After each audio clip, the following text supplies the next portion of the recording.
Masons, Carters, and Leafcutters by me, John Kehoe. This short video introduces just 3 groups of bees in the Megachilidae family. Masons, Carters, and Leafcutters. Our mason bees are Osmia species, and our local ones have metallic green or blue sheen. This is a male with the long antennae and the thick mustache-like facial hairs. This 2-photo pair shows a female. She collected pollen on the underside of her abdomen on these hairs called scopae. These females line their nest with an aggregate material made from mud, bits of gravel, or resin to make brood cells for their young. This is another female that also gathered pollen on the underside of her abdomen. The arrow here shows that she's packing the pollen into those scopae with her hind leg.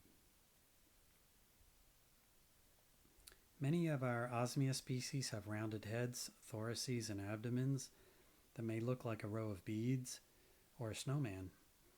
Their abdomens are larger than their thoraces, and their thoraces are larger than their heads. A key feature common to all Megachilidae family members is the 2 equal-length submarginal cells on their forewing. Most bees have 3 submarginal cells. Our Carter bees are Anthidium species, and this female is browsing on California Phacelia.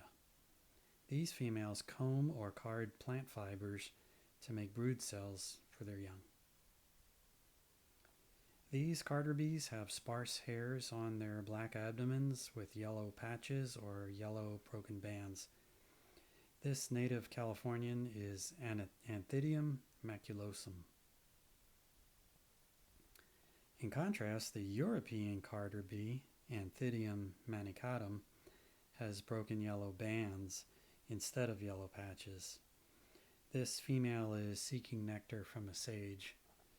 In my experience, these European Carter bees are more common than our California native ones.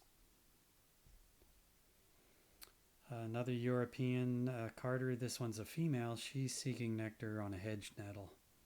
We can see some of her scopae on the underside of her abdomen. Our leafcutters are Megachilidae species, and this female is sipping nectar from a Pacific aster.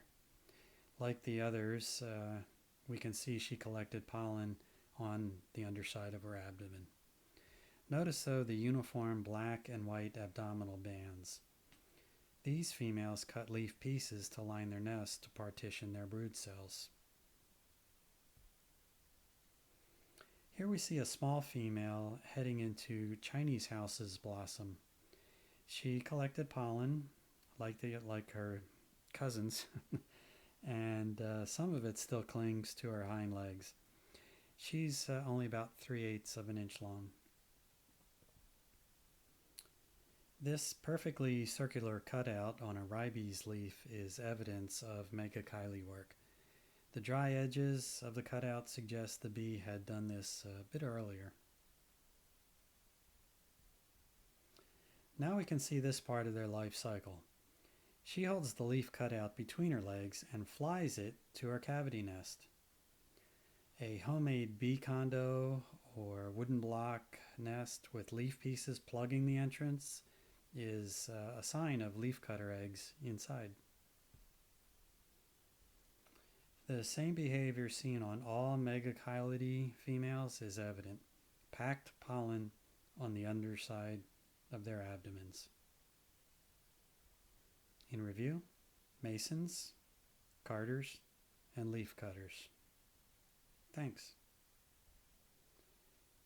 Here's just a little tidbit, a free ebook that I had published a few years back on Apple's bookstore.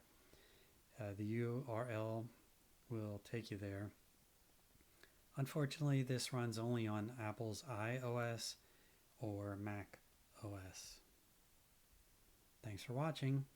Just a little more information about me.